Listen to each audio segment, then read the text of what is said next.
이번에는 간주 공급 말씀드린 대로 간주 공급을 하겠습니다. 방금 그 상황이에요. 접대를 하는 건 물건을 파는 건 아니잖아요. 근데 국세청 입장에서는 이 상황이 되게 국세청 입장에서 보기 안 좋거든요. 그래서 그거를 판 거 아닌 거 나도 알아. 근데 판 걸로 하자. 부가세 내놔. 이런 태도를 취하는 게 간주 공급입니다. 그걸 한번 보겠습니다. 네, 이 간주 공급이 새로 배우는 주제긴 한데 제 생각엔 부가가치세법에서 제일 중요합니다. 왜냐면 이게 실질 공급이랑 간주 공급으로 나눠지거든요. 전체적인 틀을 좀 잡아보면은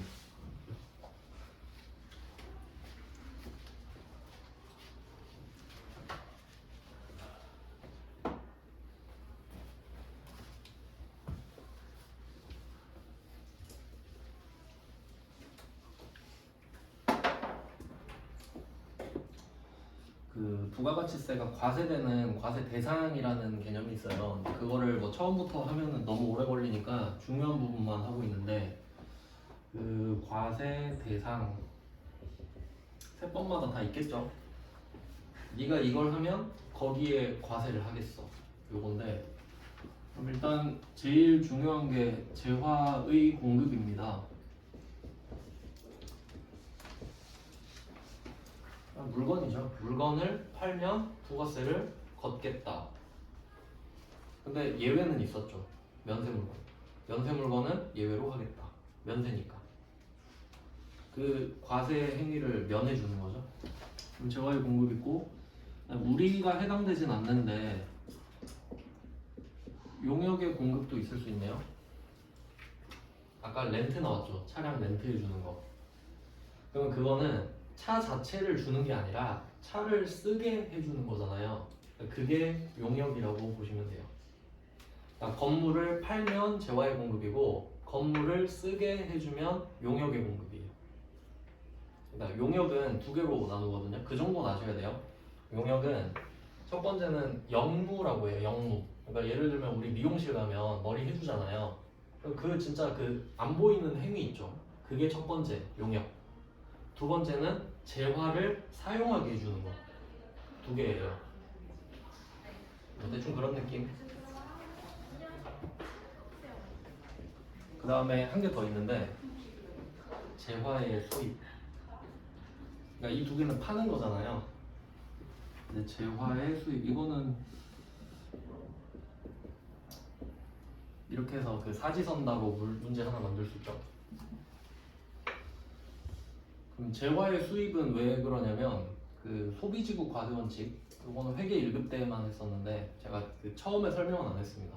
아시니까. 그러니까 이게 수입을 할 때 그 나라에서 부가세를 걷잖아요. 그러니까 수출하는 나라에서는 부가세를 안 걷죠. 뭐 그런 취지가 있었죠. 그럼 수입국에서는 부가세를 거두니까 수입하는 재화에 부가세를 걷죠. 그러니까 우리가 직구하면 그 직구한 물건의 부가세를 내가 내야 되고 뭐 그런 내용이에요. 이건 뭐 당연한 건데 근데 우리는 여기에 해당이 되잖아요. 재화의 공급 뭐 수입도 할 수 있긴 있는데 재화의 공급은 두 개로 나눠집니다. 실질 공급과 간주 공급 이렇게 나눠지는 거예요.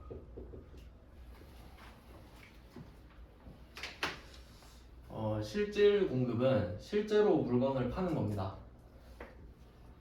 이거를 모르는 사람은 없겠죠. 누가 봐도 물건이 왔다 갔다 하잖아요. 그럼 물건을 팔았네. 그럼 실질 공급은 안 중요하죠. 왜냐면 이걸 모르는 사람이 없으니까요. 여태까지 배웠던 게 실질 공급입니다. 물건을 팔았다, 샀다 이런 거. 네, 간주가 나오면 이게 되게 중요한 용어인데 세법 외에도 민법에도 나오고 모든 법에서 엄청 잘 나오는 말이거든요. 간주. 간주는 좀 알아두시면 법 공부할 때 편한데 그 같은 단어가 의제도 있습니다. 의제.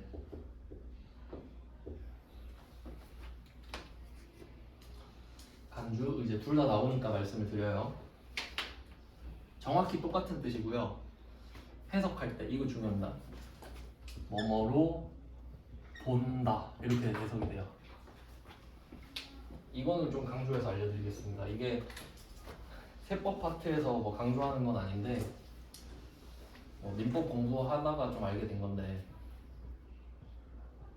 A를 B로 본다 이렇게 하잖아요. 이게 진짜 무서운 말이에요. A를 B로 본다라고 하잖아요. 그럼 뉘앙스가 뭐냐면 A가 B가 아닌 거 나도 알아. 근데 이제 A는 B야. 이 말이에요. 엄청 무서운 말이라고. 예를 들면은 뭐 형사사건에서 용의자가 A랑 B가 있다고 할게요. 용의자가 A랑 B가 있어요. 둘 중에 한 명이 범인일 것 같은 거예요. 형사 입장에서는. 근데 이제 하다 보니까 몰라 그냥 A 너 범인으로 간주할게 이렇게 돼요. A를 범인으로 간주하잖아요. 그럼 A는 범인이에요 이제.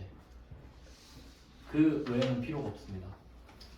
참고로 좀 같이 알아두시는 게 이것까지는 뭐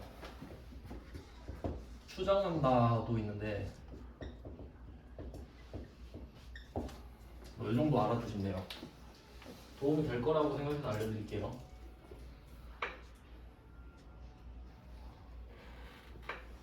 자 그러면 A를 B로 본다랑 A를 B로 추정한다의 차이를 알려드릴게요. 만약에 제가 여러분이 복습을 안 한다고 간주한다고 할게요. 저는 여러분이 복습을 안 하는 걸로 간주하겠습니다 하면은 여러분은 복습을 해도 안 한 거예요. 증거를 갖고 와도 됐어요 안 한 거예요. 이게 끝이에요. 근데 만약에 제가 여러분은 복습을 안 하는 걸로 추정할게요 하잖아요. 그럼 그냥 기본적으로는 안 한다고 생각을 하는데 여러분이 복습한 거 갖고 와서 저 했는데요? 이러면 하셨군요. 했군요. 이렇게 돼요. 추정은 깨질 수 있어요. 근데 간주는 안 깨져요. 그러니까 간주는 절대 안 깨집니다. 이 정도 아시면 돼요. 많이 쓰는 말이니까 좀 알고 계시면 좋을 것 같아요. 안 어렵죠, 뜻은? 네, 간주공급 배울 거예요. 어떤 의미인지 아시겠나요? 그러면 왜 간주공급이 중요한지 생각해 볼게요. 실질공급은 누가 봐도 실질공급이잖아요. 이건 뭐 누가 뭐 증명할 필요도 없고 물건 팔았네? 부가세 네 알겠습니다 하면 되는데 간주공급은 물건을 안 팔았는데도 야 너 공급으로 간주할게 부가세를 갖고 와 외워야 되죠. 왜 간주하는지 이해해야 되죠. 근데 요거를 제가 매입세 불공제 사유 끝나자마자 바로 하잖아요. 이유가 있죠. 똑같기 때문입니다. 둘이 똑같아서 그래요. 이 체계를 먼저 알려드릴게요. 그러니까 이게 간주 공급을 한다는 게 우리 입장에서 사업자 입장에서 엄청난 핸디캡 아닌가요? 그러니까 내가 물건을 안 팔았는데 왜 팔았다고 억지 부려서 부가세를 뜯어가느냐. 국세청도 이유가 있을 거 아니에요. 억지가 아니라 이유가 있으니까 한번 들어봐 하고 납득을 시키고 뜯어가겠죠. 그걸 한번 해볼게요. 우리가 A예요. 일반 과세자 A입니다. 우리가 800원짜리 물건을 샀는데 부가세가 80원이 붙었습니다. 근데 알고 보니까 이게 매입세 불공제 사유라고 합시다.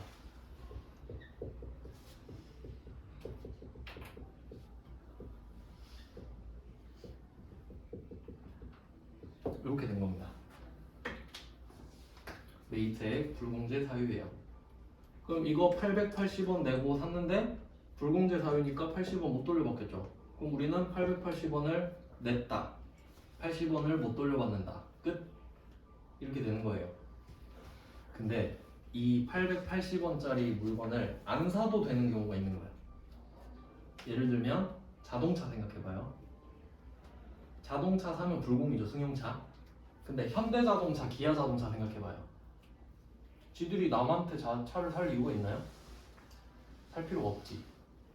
그러면 현대자동차가 뭐 지금 현대자동차 회장이 정의선 회장이죠. 그 사람이 야 저거 G90 한 대 갖고 와봐 하면 갖다 줘야 되겠죠? 회장이니까 사세요 하잖아요. 그럼 국세청 입장에서 뭐라 생각해요? 와 저거 G90 1억 넘는 거 팔면 부가세 1000만 원인데 저거를 안 팔고 회장 줘버리네?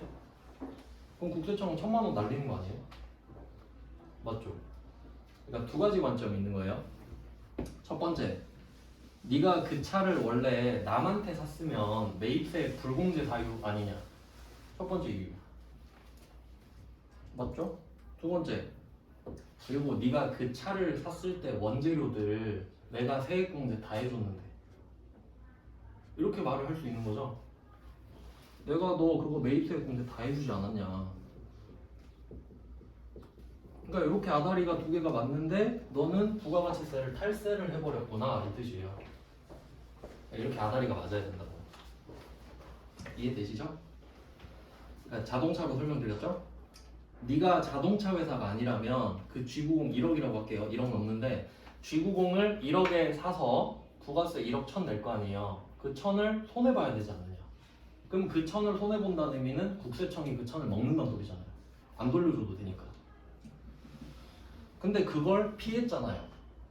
G가 G90을 만드니까. 그러면 이게 첫 번째 명분. 두 번째, 그리고 네가 그 G90 살 때 원재료 내가 세액공제 다 해줬는데 그러면 인간적으로 그 G90 회장한테 준 거 판 걸로 하자. 부가세 1,000만 원 내놔. 이 이야기를 하는 거예요. 그러니까 이 전제에 매입세액 불공제 사유가 들어가잖아요.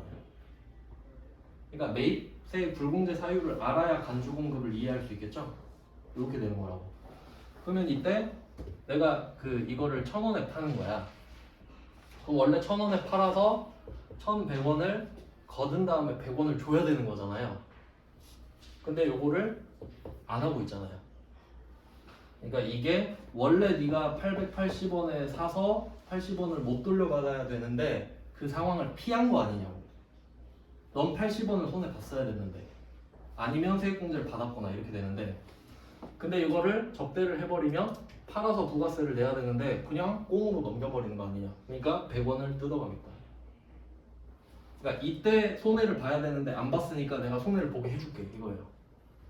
그러니까 1단계를 네가 넘어가 버렸으니까 2단계로 가겠다 이런 건데 지금은 조금 애매할 수 있는데 상황을 하나씩 알려드릴게요.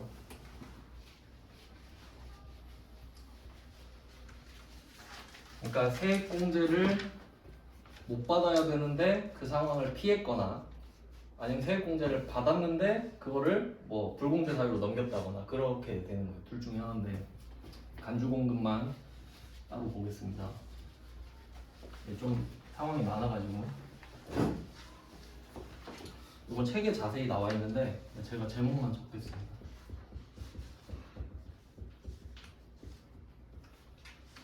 간주공급은 크게 4개로 나뉘는데 첫 번째가 자가공급이에요. 자가공급이 3개 있습니다. 그럼 뜻부터 보면은 그 자가용이라는 말 있죠. 자가용. 우리 집에서 살 용도로 쓰는 게 자가용 아닙니까? 자가용. 그럼 자가공급은 내가 내 사업을 위해서 공급을 한 걸 말해요. 내가 내 사업을 위해서 갖다 쓴 거. 그럼 자가공급은 3개로 나눠지는데 첫 번째가 면세 사업으로 전용입니다.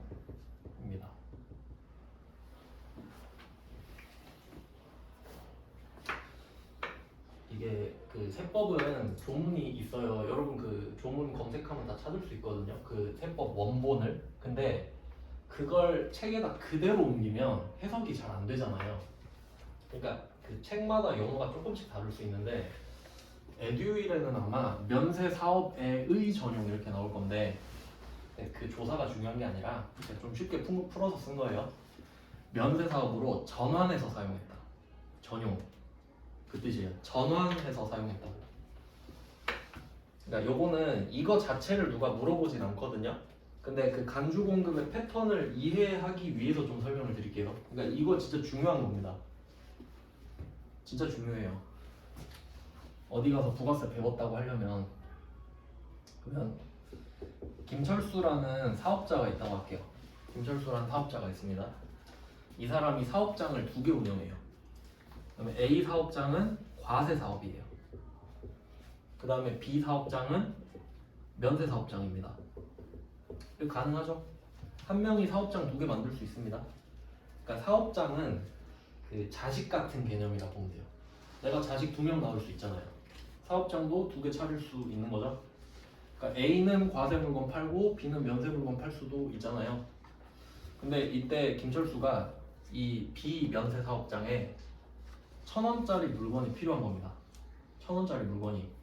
그러면 얘 명의로 1,000원짜리를 사면 되는데 부가가치세가 100원이 추가로 들겠죠.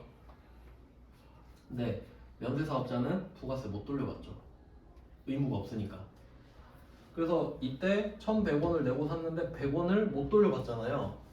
그럼 100원 손해봐야 되죠. 당연한 거긴 한데 기분 나쁘잖아요. 그래서 김철수가 생각을 합니다. 생각해보니까 나 과세 사업장도 있는데 그러면 얘 이름으로 살까? 1,000원짜리를? 그럼 얘도 1,100원에 사긴 하는데 얘는 100원 돌려받을 수 있죠.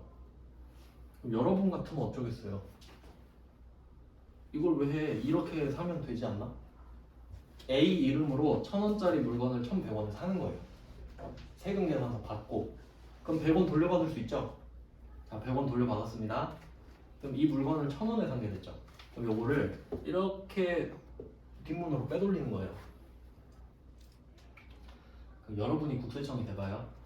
이걸 봤어. 기분이 어때요? 솔직히 이거 좀 아닌데 이거는 탈세인데? 이 생각이 들어야 정상이죠. 세법 공부할 때는 내가 국세청이 돼야 돼요. 이거 좀 아닌 것 같은데 이 생각이 들잖아요. 그러면 A가 B로 물건을 그걸 옮길 수는 있어. 근데 이 상황에서 야, 너 원칙대로 세금 계산서 1,000원 발급해. 그것도 아닌 것 같은 거야. 그럴 순 있는데 그 탈세 아니냐. 100원 갖고 와. 솔직히 100원 내놔라. 그 말 할 수 있죠. 그러니까 원래 내가 세액공제를 못 받아야 되잖아요. 근데 이 상황을 피했죠. 피했으니까 100원을 내가 친히 뜯어가겠다고. 할 말 없지. 알겠습니다. 하고 내면 되죠. 이런 취지라는 거예요. 요건 납득되시나? 그래, 알겠습니다. 그럼 판 걸로 할게요. 판 건 아닌데. 그럼 부가세 100원만 드리면 되죠? 하고 끝. 세금 계산서까지 주라고는 안 해요. 어차피 안 줄 거니까. 네, 이 정도 아시겠죠? 그러니까 건별이에요. 부가세 내잖아. 첫 번째, 요건 그냥 이해를 돕기 위해 설명드린 겁니다. 그러니까 이건 뭐 설명도 안 나오고 그래서 뭔 말인가 하실까봐. 그러니까 우리 불공제 사유 중에 제가 맨 처음 했던 게 면세사업 관련 아닙니까? 면세사업 관련 나왔잖아요. 그러니까 정확히 대응이 된다고. 면세사업 관련은 세액공제를 안 해주는데 그걸 피했네? 그러면 내가 친히 돈을 뜯어가겠다. 그러니까 너는 정확히 그 금액을 손해봐야 된다 이 말이지. 이건 뭐 그냥 들러리고요. 두 번째, 이게 그 승용차입니다. 개별 소비세, 과세 대상, 자동차라 할게. 이름 너무 길어서.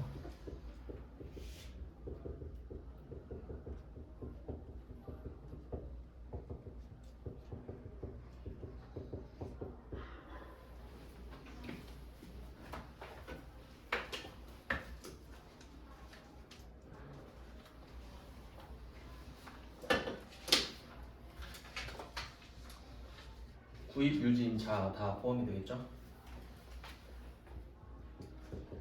똑같아요. 그래서 이게 아까 제가 말씀을 드린 G90입니다.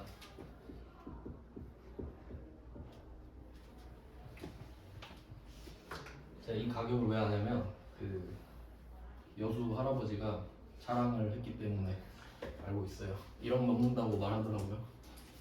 요거를 사야 되는데 그냥 편의상 1억이라고 할게요. 부가세가 1,000만 원. 물론 이 1억 있잖아요. 이 1억은 개별 소비세, 지방교육세 다 포함되는 금액이죠. 거기에 부가세 때린다고 말씀드렸으니까. 그러면 이렇게 되면 이걸 사는 사람은 이 1,000만 원을 냈지만 못 돌려받을 각오하고 사는 거잖아요. 근데 현대자동차 회장은 이 G90을 그냥 달라고 할 수 있겠지. 제네시스도 현대니까. 그럼 이거를 받았어요. 그러면 국세청은 1,000만 원을 못 받게 되는 거 아니냐? 이런 거죠. 그러니까 그걸 그대로 옮겨가면 되는 거예요. 그럼 현대가 회장한테 주는 순간 야 그거 공급으로 보자. 1,000만 원 내놔. 세금 계산서까지는 요구하지 않을게. 이렇게 되는 겁니다. 그러니까 하나 제대로 해놓으면 다 똑같아요. 두 번째도 통과. 그다음에 세 번째, 이게 좀 중요한데, 세 번째 얘는 짝이 없습니다. 그러니까 면세 사업이랑 개별 소비세 과세 대상 자동차는 짝이 있죠. 세 번째는 이번에 보충 설명해야 되는데, G90은 안 해준다. 그 사장한테 줄 때 1,000만 원 내놔라 이거였죠. 그러면 그 포터 있어요. 포터. 이렇게 생긴 트럭 알죠? 1톤 트럭. 포터라고 있어요. 현대차예요. 요거를 필요할 수도 있잖아. 현대자동차 내에서 이 트럭이 필요할 수 있잖아요. 막 짐 싣고 다니려고. 그럼 내가 현대자동차인데 이 포터를 한 대 끌어다 쓰고 싶은 거예요. 그럼 이제 국세청의 입장을 생각해보자. 국세청은 기분이 나쁠까 안 나쁠까? 응용 문제예요. 잘 생각해봐요. 얼마인지 모르는 한 2천만 원 하려나? 2천만 원이라고 치고, 그럼 이 2천만 원에는 개별 소비세랑 지방교육세가 없겠죠. 그냥 차값이에요. 그 부가세가 200이 붙을 거 아니에요. 그러면 우리가 차를 만드는 회사가 아니라고 합시다. 그럼 내가 이 차를 화물차죠? 화물차를 2,200 주고 샀어요. 200 돌려받을 수 있나요? 돌려받을 수 있지.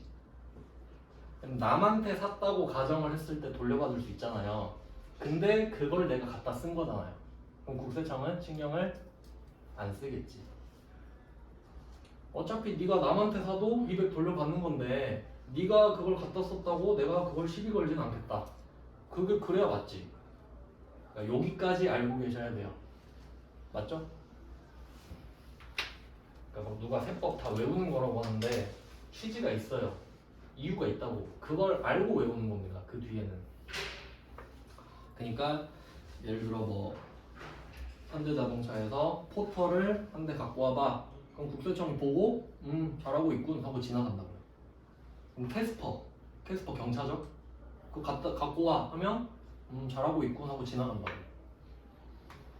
그다음에 또 펠리세이드 9인승 있나? 뭐 그런 거 승합차 갖고 와봐 하면 그것도 그냥 지나가겠죠. 뭐 그런 의미라는 거예요. 네, 거기까지 알아두시면 되고, 그 다음에 3번 색깔 다르겠죠?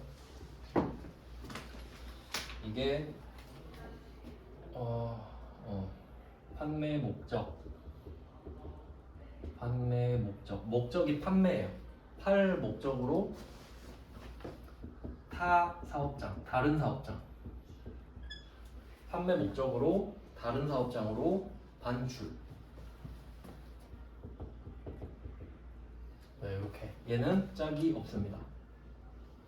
왜냐면 아시는 바와 같이 매입세, 불공제 사유에 이런 게 있나요? 없죠. 그러니까 얘는 도대체 왜 있지? 그러니까 이건 또 이해해야지. 이게 문제내기 되게 좋거든요. 솔직히 이거 갖고 내면 틀리란 소리예요. 근데 한번 제대로 한번 해보겠습니다. 판매 목적, 타 사업장 반출. 그러면 이름으로 분석을 해볼게요. 타 사업장으로 반출을 할 수 있으려면 내가 사업장 2개 이상 있어야 되죠. 일단 그걸 전제로 깔고 가야지. 이렇게 있다고 합시다. A, B. 자, 이번에도 김철수 나왔어요. 이번에는 그 A랑 B랑 둘 다 과세 사업장입니다.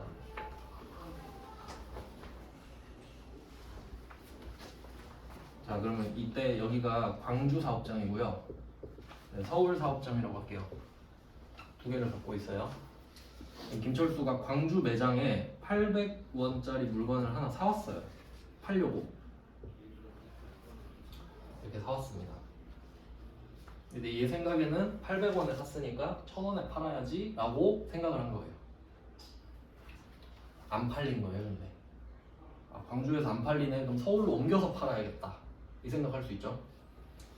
근데 우리 생각으로는 A도 김철수 거, B도 김철수 거라고 생각을 해서 아니 어차피 둘 다 내 거니까 옮길 수 있지 않나요? 라고 하는데, 제가 아까 사업장은 자식이랑 같다 그랬죠.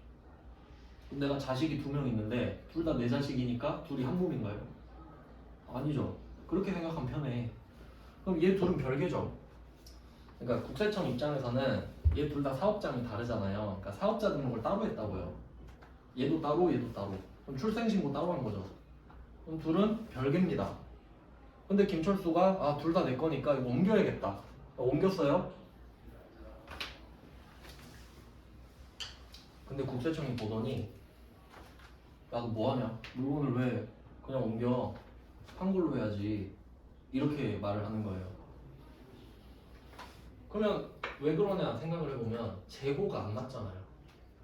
그러니까 예를 들어서 얘가 재고가 99개가 있었는데 이거 한 개 사온 거예요. 플러스 1 됐죠? 그럼 100개죠.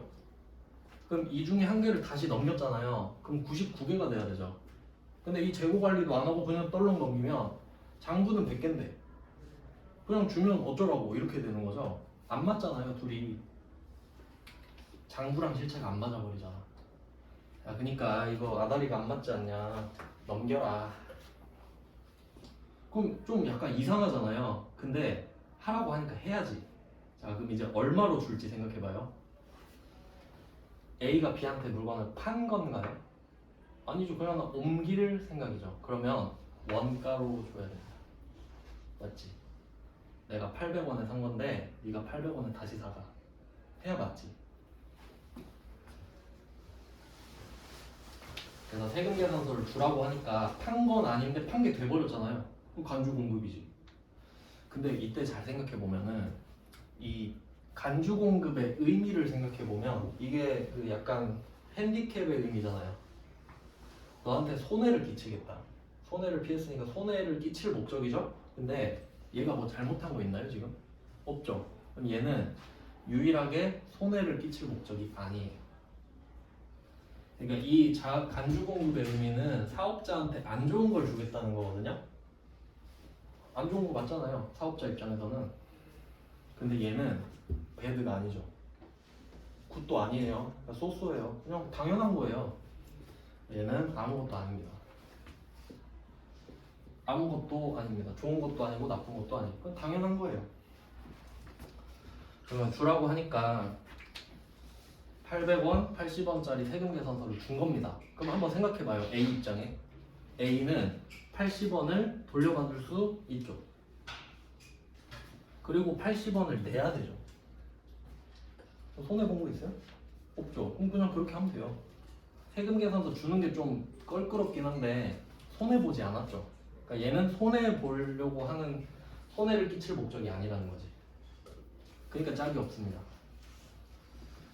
그리고 이 서울에 물건을 옮겨 받았잖아요. 그럼 이제 재고가 한 개가 빠지고 얘가 플러스 되는 거 맞죠? 이렇게 해야 맞다 이거죠. 이렇게 해야 맞지 않느냐. 그럼 얘가 이제 서울은 사람이 많으니까 이거 1,000원에 바로 팔렸다고 할게요. 이렇게 되지 않습니까? 그러면 원래는 광주 기준으로 보려고 했잖아요. 그러면 광주는 샀다가 다시 판매되니까 아무 거래도 안 한 거랑 똑같죠. 안 사고 안 팔았다고 보면 되잖아요, 얘는. 그러니까 부가세 손해가 없지 않습니까? 그럼 광주는 아무것도 안 한 거예요. 안 한 게 돼요. 그럼 서울은 800원에 사서 1,000원에 판게 되는 거지. 이걸 만들고 싶었던 거예요, 국세청은. 요 그림을 원했던 거지. 아시겠나요? 그러니까 여기서 포인트가 1,000원이 아니죠. 1,000원이 아니라 800원이잖아요. 이제 이게 중요한 이유를 말씀을 드릴게요. 간주 공급이잖아요. 간주 공급은 공급했다고 전제해버리는 거죠. 넌 물건을 판 거야. 그러니까 이 물건에는 원가 개념이랑 시가 개념이 있습니다. 방금 800원에 사서 1,000원에 파는 거 있죠. 그럼 내가 800원에 사왔으니까 원가죠. 1,000원에 팔고 싶어요. 시가대로. 그러니까 소비자 희망 가격이에요. 시가는. 그럼 내가 간주 공급이면 1,000원, 그러니까 시가를 기준으로 해야 맞아요. 간주 공급의 첫 번째 특징, 시가 기준이다.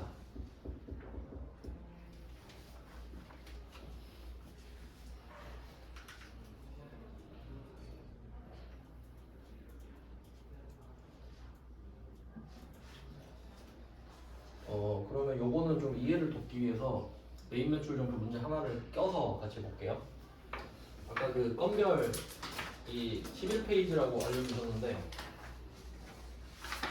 매출의 11페이지죠. 매출과 매입 그 두 개 다릅니다. 좀 표시 잘 해주세요.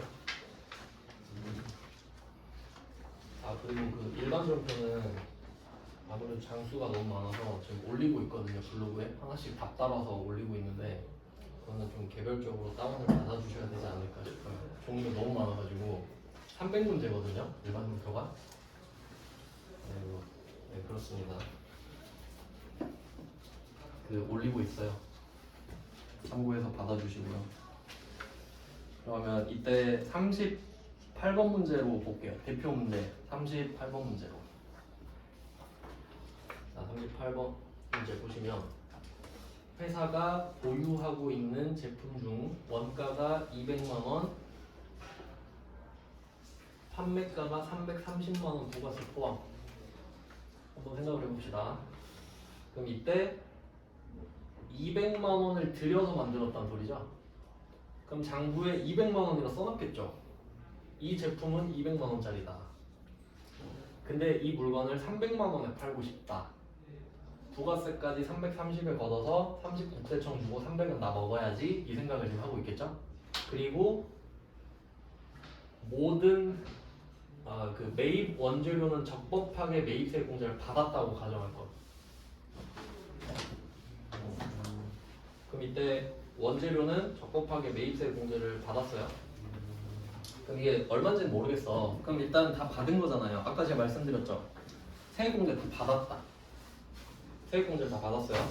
그러면 국세청 입장에서는 우리가 이 물건을 330에 팔아서 30만 원 내놔 이럴 거 아니에요.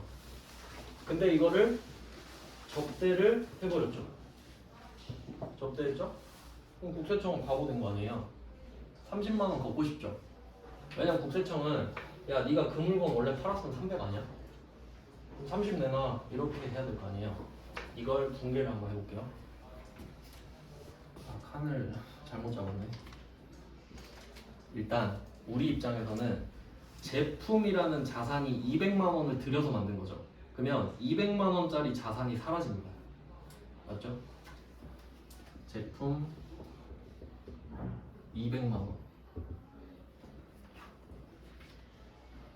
그럼 이거는 제품 매출과 다릅니다. 내가 물건을 팔았다면 300만 원에 팔았겠죠. 그건 제품 매출. 근데 이거는 내가 200을 들여서 만든 제품을 준 거잖아요. 그럼 내 입장에서 200만 원짜리 자산이 사라진 거지 그냥. 돈을 번 게 아니라. 제품 매출은 수익이에요. 300 벌었다. 근데 이걸 줬으면 수익이 되면 안 되지. 200만 원 자산이 감소했다 이렇게 봐야 되지. 그리고 제품은 팔려고 만들었죠. 팔려고 만들었는데 안 팔았다 하면 적요 8 나와야 되거든요. 적요 8. 적요 8이 같이 나오겠죠. 칸이 없어서 옆에다 쓸게요. 적요 8 타 계정으로 대책.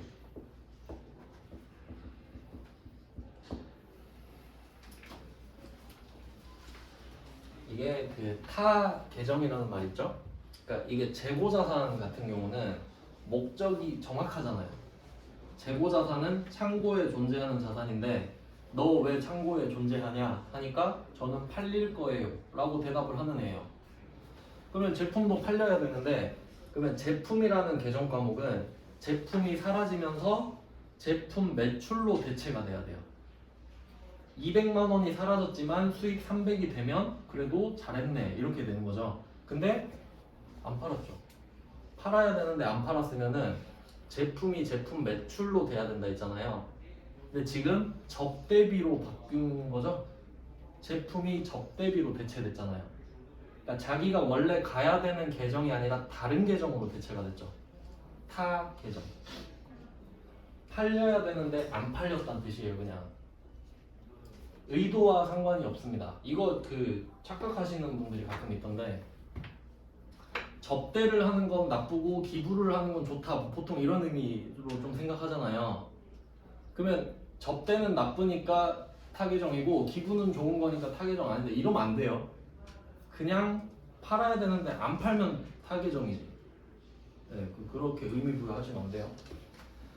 팔아야 되는데 안 팔면 타 계정입니다. 그럼 얘는 800번 접대비가 되겠죠?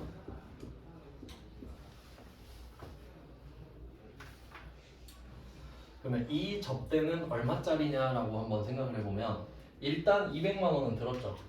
200은 작정하고 준 거니까. 근데 국세청이 이걸 발각을 한 거야. 야, 너 그거 팔면 나한테 30 줘야 되는 거 아니야? 30 내놔. 하겠죠?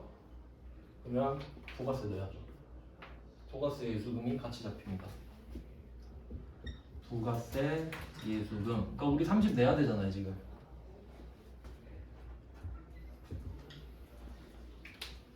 네, 여기서 포인트는 부가세가 20이 아니네요. 30이네요. 왜냐면 간주 공급이잖아요. 공급은 물건을 판 건데 팔았을 때 당연히 300에 팔겠지. 그러니까 너 팔면 300원이냐 300내나 이거 이렇게 되는 거예요. 그러면 우리 입장에서는 200만 원짜리 접대를 하면서 아 간주 공급 걸렸네 30 내야겠네 230짜리 접대가 되죠. 이게 접대비가 됩니다. 230. 이 제품 200만 원은 재무회계의 원리 때문에 그렇죠. 내가 이걸 만드느라 200을 썼으니 이걸 주면 200이 나간다. 이건 당연히 재무회계의 원리입니다. 근데 부가가치세는 그게 아니죠. 300에 팔 거 아니냐 30 내나. 그러니까 두 개가 엇갈리죠. 문제 내기 좋잖아요. 근데 포인트는 우리가 물건을 판 게 아닌데 부가세를 내야 된다는 거죠. 법 때문에, 간주공급 때문에. 그럼 부가가치세를 내는 건 알겠어. 근데 우리가 접대하면서 세금 계산서도 주나요? 330짜리? 안 주죠. 그러니까 건별. 증빙 안 주니까. 그래서 14번 건별에 있잖아요. 그러니까 이제 여러분이 아셔야 되는 거는 접대라는 단어를 딱 듣잖아요. 접대. 그 머릿속에 원래는 불공제 이렇게 떠야 맞아요. 불공제 사유다. 그건 샀을 때. 그러니까 접대라는 말을 들으면 내가 산 건가? 아니면 내 물건 준 건가? 두 개로 나눠야 된다 이 소리지. 산 거면 샀을 때 부가세를 못 돌려받았겠네. 불공제. 근데 내 거 줄 수도 있잖아요. 그럼 내 거 줄 때면 국세청이 나한테 부가세 뜯어가겠네. 이렇게 이원화해서 생각해야 돼요. 이제 접대는. 접대하면 불공제하면 안 됩니다. 내가 주는 물건은 매입이 아니잖아요. 매출에 가깝지. 파는 거랑 비슷하게 취급을 해버리는 거니까. 그럼 이제 좀 이해가 되시나요? 그리고 여기서 첫 번째 특징, 시가 기준 무슨 말인지 아시겠어요? 200이 아니라 300에 때린다고. 맞죠? 그럴 수밖에 없지. 그래야 손해 안 보잖아요. 그리고 참고로 여기서 원재료 적법하게 매입세액 공제를 받았다고 가정. 근데 이거 당연한 말이죠. 어떤 바보가 원재료 사면서 세액 공제를 안 받겠습니까? 근데 만약에 그럴 일은 없는데 안 받았다고 하죠. 안 받았다고 할게요. 그러면 국세청이 이때 야 300에 30 갖고 와 할 수 있나요? 쥐가 해준 게 없잖아요. 그럼 그건 간주공급이 아니에요. 그러니까 간주공급이 성립하려면 두 가지 중에 하나가 돼야 된다 했죠. 매입세 공제를 받았었거나 불공제 사유여야 되는데 두 개 다 충족한다고 해봤겠네요. 그러면 맞죠? 첫 번째 전제 내가 샀을 때 세액 공제 다 받았어. 첫 번째. 두 번째는 이 접대가 불공제 사유인데 원래 내가 이거를 샀다고 생각해봐요. 그럼 330만 원에 샀을 거 아니에요. 그럼 30만 원을 못 돌려받아야 되죠. 근데 그 상황을 피했잖아요. 그러니까 30만 원을 뜯어가겠다. 맞죠? 그 두 가지 생각하셔야 됩니다. 그러면 첫 번째는 시가 기준이고 두 번째는 세금 계산서 발급을 안 한다.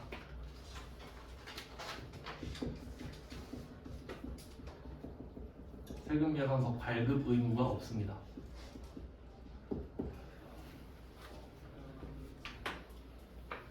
세금 계산서 발급까지는 오반 거 아니까 안 시킵니다. 왜냐면 아무도 안 할 거니까요. 누가 접대하면서 세금 계산서 330만 원 여기 있습니다. 좀 이상하잖아요.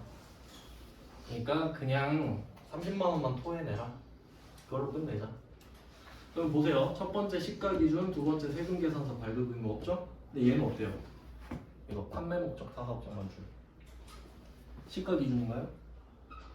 이게 800원이 원가고 1000원이 시가죠. 얘는 첫 번째 원가 기준. 두 번째 세금 계산서 줬어요, 안 줬어요? 줬죠. 아예 반대잖아. 아예 반대니까 문제 내기 좋겠죠. 그러니까 얘는 취지가 아예 다르잖아요. 아예 손해를 끼칠 목적이 아니니까 아예 다릅니다, 그냥.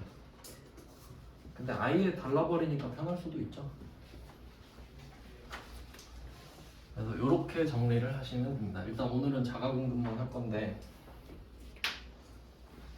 적어놓을게요. 첫 번째 얘는 원가 기준이다. 그러니까 이 두 개를 같이 봐야 의미가 있겠죠. 그러니까 웬 시가 기준, 웬 원가 기준 이렇게 하니까 두 개를 같이 냅둬야 아 얘는 시가, 얘는 원가란 말이구나. 두 개밖에 없잖아요. 두 번째 얘는 세금 계산서 발급 의무가 있죠.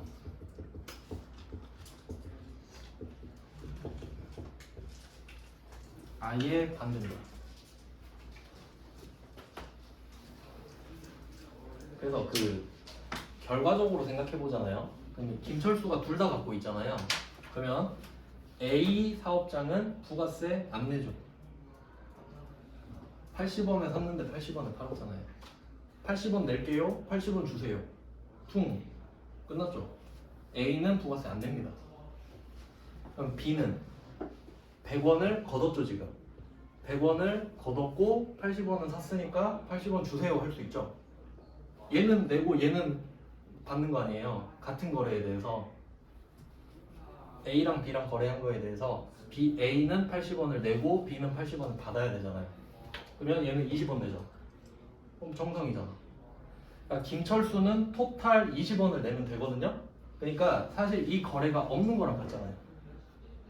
김철수 전체로 보면. 근데 이게 말이 안 된다 이거죠. 국세청 입장에서는. 그러니까 이렇게 하지 말고 이렇게 하자고. 원래는 이렇게 했는데 나도 알아. 근데 이렇게 해야 구색이 맞지 않냐고. 그러니까 넘겨. 세금 판 것처럼 해. 원가로. 이렇게 하자 이거죠. 취지 아시겠죠? 그러니까 얘는 손해를 끼칠 목적이 아니라 그냥 원래 그래. 이런 느낌. 여기까지 하고 내일 연결해서 좀 더 설명드리겠습니다. 고생하셨습니다. 수고하셨습니다. 수고하셨습니다.